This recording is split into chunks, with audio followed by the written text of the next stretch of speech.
Estamos de volta com Pensamento Jurídico, uma produção da Magis. Hoje estamos discutindo a guarda dos filhos e as diversas modalidades existentes no Brasil. A nossa entrevistada é a juíza Fabiana da Cunha Páscoa, que é titular da 7ª Vara de Família da Comarca de Belo Horizonte. Neste bloco nós vamos falar sobre os riscos do mau relacionamento, a permanência desse mau relacionamento entre os pais, até onde pode afetar a vida e o crescimento dessas crianças e os riscos de alienação parental. Doutora Fabiana, o que é alienação parental, por favor?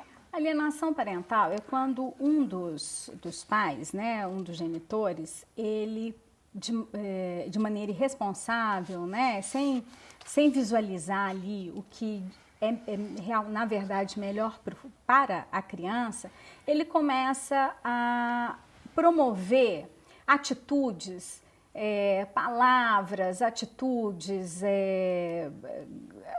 enfim, difamatória, caluniosa, que desqualifiquem o outro genitor, né? Seja o pai ou seja a mãe, aquele que não detém a guarda.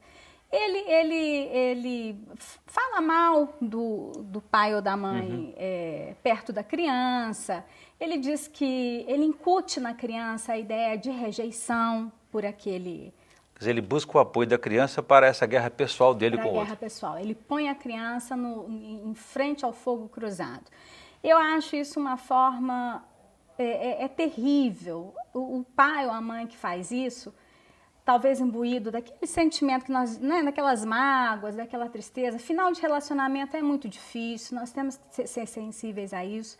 Mas à frente do fim do relacionamento, da dor de um fim de um relacionamento, tem o pai ou a mãe, ele tem que colocar sempre em primeiro lugar o bem-estar do filho. Isso é ser pai, isso é ser mãe. É deixar o egoísmo de lado. É deixar o egoísmo de lado. Engole a própria dor em benefício daquela criança, porque o malefício que isso causa é uma coisa tangível, é uma coisa muito triste. Eu acho que pai e mãe nenhum quer ser responsabilizado por um futuro ruim, por um futuro emocionalmente difícil para aquela criança. Ele não quer ser responsável para ter um filho que vai se tornar um adulto problemático, emocionalmente inseguro.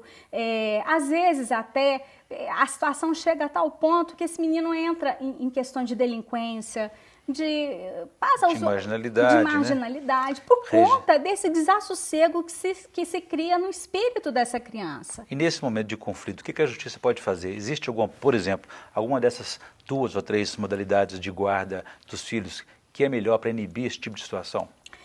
Nessa situação não há alternativa, né? Tem que ser a guarda unilateral, porque se não de um só. Se não há harmonia, não há que se falar em guarda compartilhada, é inviável.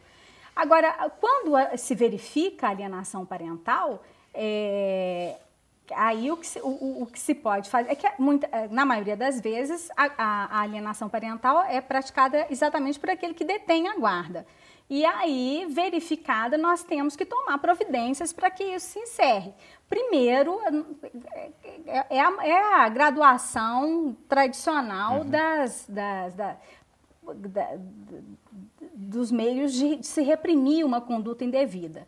Começa pela advertência, a possibilidade de multa, a possibilidade de intervenção na questão das visitas fixadas, regulamentadas e até mesmo a inversão dessa guarda. A revisão da guarda. A revisão da guarda. Aquele que detém a guarda, se ele pratica alienação parental, ele está passível de ter essa guarda tomada e revertida em favor daquele que está sofrendo a alienação parental. Mas pode consistir de forma contrária também. Aquele que apenas faz a visitação ou tem eventualmente o contato com a criança não tem a guarda, fazer com relação ao genitor que detém a guarda. Pode, mas é mais difícil até porque a convivência é menor, né? Mas é possível. A alienação parental, ela é isso, é aquele que de alguma maneira, por alguma atitude, por gestos, e até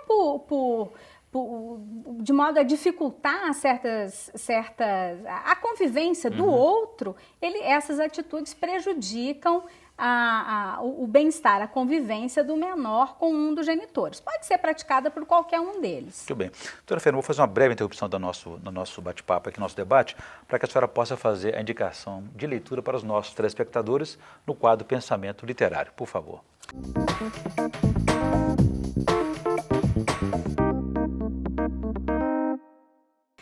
Eu indico o livro Todos os Homens São Mortais, da filósofa francesa Simone de Beauvoir.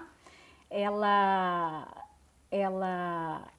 foi companheira de Sartre e eu sou assim fã indiscutível de Simone de Beauvoir. Ela é fantástica. E esse livro eu gosto extremamente. Ele fala de um homem que é imortal e aí isso se torna, na verdade, a grande maldição da vida dele. Porque por meio desse tema, que atrás da imortalidade dele, na verdade, Simone de Beauvoir fala de da finitude de tudo, né? Dos sentimentos, das coisas. E esse homem, através dos séculos, ele vai participando dos acontecimentos históricos e sempre com essa característica da imortalidade. Então ele vai vendo que tudo muda e, na verdade, nada muda. Que os homens são sempre os mesmos, com aqueles mesmos sentimentos, por vezes mesquinhos, de inveja, a natureza humana, de né? Luta pelo poder desmedido, enfim. É um livro fantástico para se ter a cabeceira. Boa indicação, doutora Fabiana. Um tratado sobre natureza humana, que aliás é o tema do nosso debate hoje também, sobre os relacionamentos, né, entre pais e filhos, no caso aqui. Doutora Fabiana, uma questão, uma dessas medidas adotadas pela Justiça para tentar restabelecer a normalidade, a estabilidade na relação desse desenvolvimento da criança, uma terceira pessoa pode, que não seja o pai ou a mãe, ficar com a guarda dessa criança? Pode, mas em casos de extrema inapetência de ambos os genitores, né, Orion? Isso não pode de maneira nenhuma ser visto como uma regra. A obrigação pela criação, formação, educação dos filhos é do pai e da mãe. Agora, se ambos forem inapetentes, estiverem impossibilitados, não tiverem a capacidade de cuidar dessa criança, aí, logicamente, a guarda vai ser concedida àquele que detenha melhores condições para isso. Preferencialmente sobre um parente mais próximo, a avó, o avô, um tio, aquele que detém melhores condições para isso. Manter o sentimento de família, de pertencimento, né? Isso. Doutora Fabiana, para a gente dizer rapidamente aqui uma questão. O regime de visitação, como é que fica isso durante a guarda, seja unilateral, seja compartilhada?